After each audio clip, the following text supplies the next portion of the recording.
What's going on, everybody? Thank you so much for joining me. As most of you know, I've owned the 2022 Vitpilen 401 for about a year and a half, 2 years or so. It's gone through extensive modifications, and I think I've pretty much taken this bike as far as I want to take it. I did have plans to go with a lightweight sprocket, change the chain, as well as some other very small things, but I think I've abandoned that at this point. And I'm probably looking at selling this motorcycle very soon. Not that I don't like it or anything like that. I think for a commuter, I just want something bigger, and there's gonna be some other changes to the channel anyway. There's gonna be other bikes joining the channel here very shortly. So there it is. Again, it's a 2022. I did purchase this bike brand new in the summer of 2022. When I took delivery, it had either 1 or 2 miles on it. And since then, it's pretty much had every modification you could do to one of these. That are bolt-on, right? I haven't opened the motor up or done anything custom or anything like that. But all the parts that are available, all the things that you can do to one of these without doing custom work or machining or anything like that, I pretty much subjected this motorcycle to. And there's a few modifications as well that are actually intended for a Duke 390 that I was able to make work on this Vitpilen 401. So what I wanted to do is I just want to go through all the modifications. I want to go through the costs and stuff like that. So that way, for folks that have a Vitpilen or a Vitpilen, they kind of have an idea of what to budget for if they wanted to do something similar. So yeah, we'll go ahead and go through it in detail. One of the first things I want to say is this video is in no way meant to be a situation where I'm trying to brag about how much I spent on this motorcycle or anything like that. Purely educational, purely trying to just help those who either have Vitpilens currently or especially are considering a Vitpilen.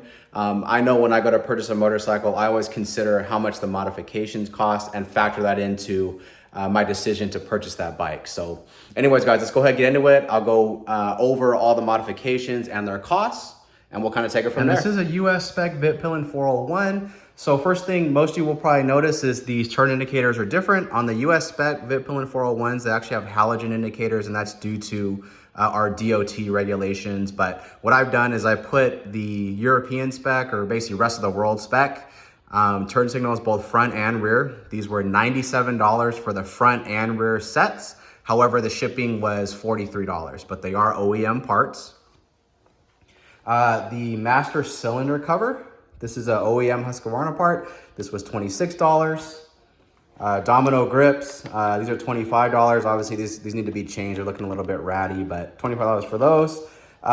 The bar and mirrors, okay. These are just some Amazon specials. They were $49, okay.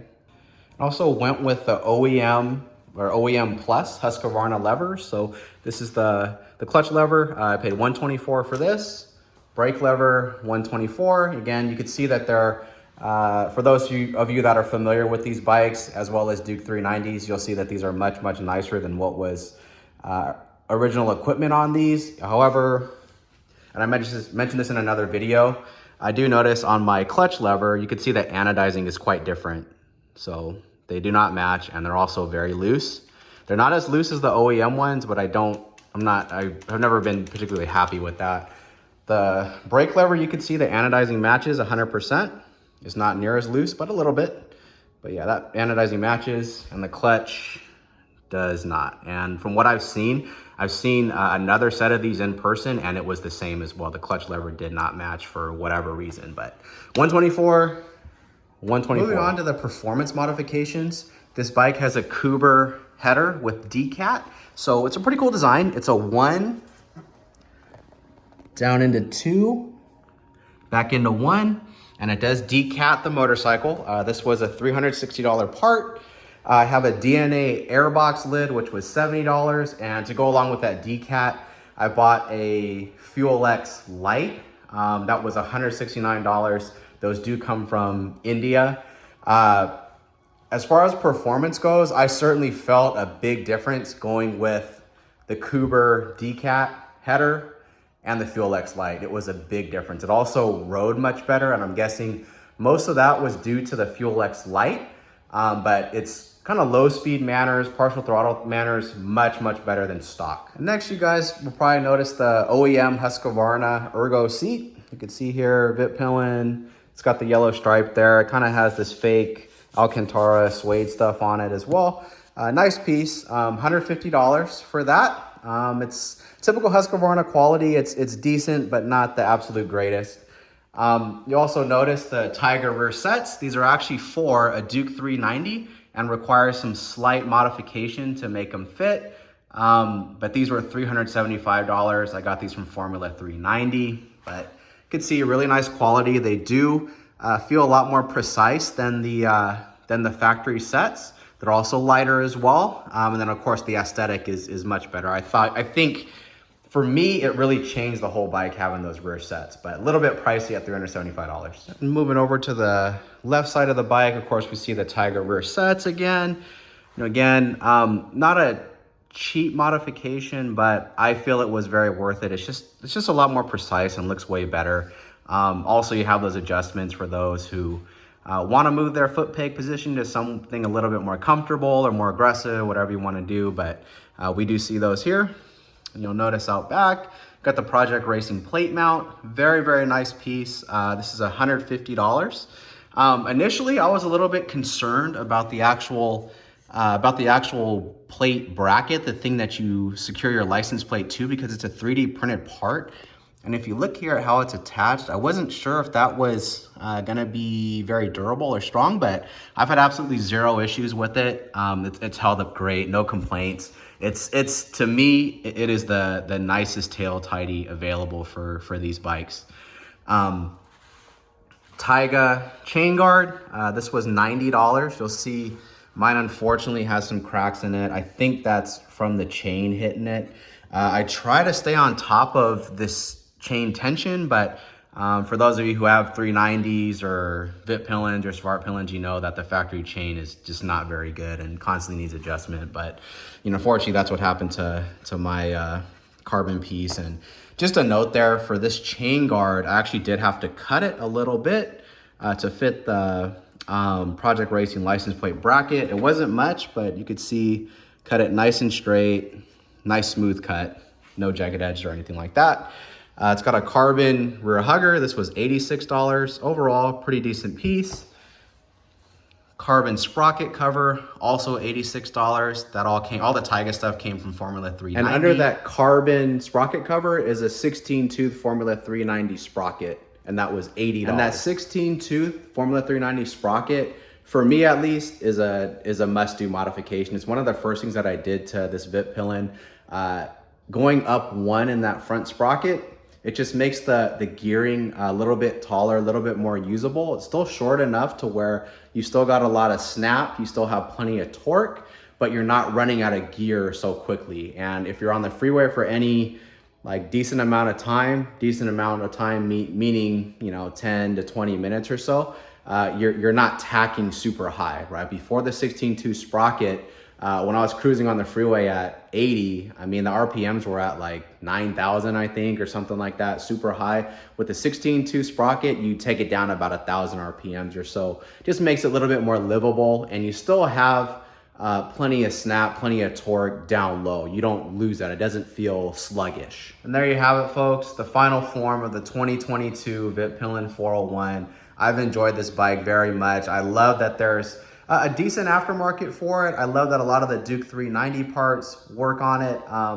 The rear sets, the exhaust parts, and I actually forgot to mention earlier, the carbon fiber parts are actually meant for a Duke 390 as well. They basically just bolt right on, but they were never intended for a Vitpilen. They were actually meant for a Duke 390. But yeah, it's got a little carbon fiber, it's got a little bit of billet, has a little bit more speed, has a lot of weight taken off of it. I'm also noticing too, I actually put these Vitpilen, these are OEM wheel decals from a different year of Vitpilen. I think they're off of a 2018. They're like 18 bucks or something like that, but I did add those and I just kind of forgot until now. I'll show you this rear one as well. There we go. But yeah, it's pretty much its final form. I mean, much different than a stock one.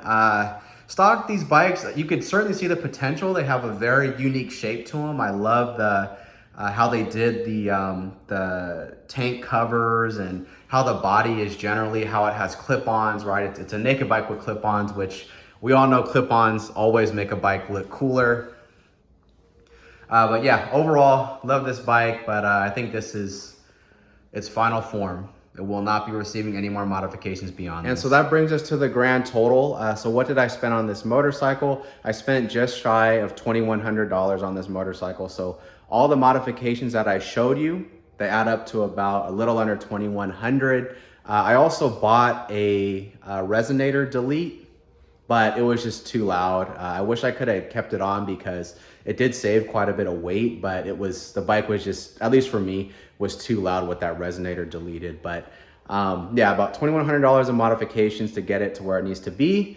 As far as my experience goes, obviously what I've done this bike, most Vitpilen owners won't do all of that, and really a lot of it isn't necessary. You can take a lot of weight off these bikes for free. So the skid plates, the rear grab handlebar, stuff like that, right? Decatting it. All those little things take a lot of weight off, removing the big bunny ear mirrors and stuff like that. I have a video on weight reduction for these bikes as well, so I won't get into too much detail. But I think must-dos for this bike for sure. If you're gonna be commuting in any capacity, 16.2 Sprocket, I would get the Formula 391 as that one is most durable.